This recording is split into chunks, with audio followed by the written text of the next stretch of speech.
गोड गोड बोलून सगळं माझ्याकडं रेग अन रेग नवरा काढून घेतोय. आणि मी पण आता नवरा चांगलं बोलायला लागला की झालं की असं बोलायच्या नादात नादात माहेरच्या गोष्टी ज्या सांगायच्या नाहीत त्या पण सांगून टाकते.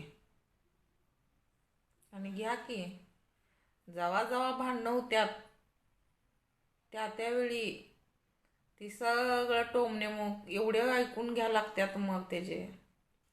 बापरे. मग मला कळते हे याला कसं कळलं, आपणच सांगितलं होतं.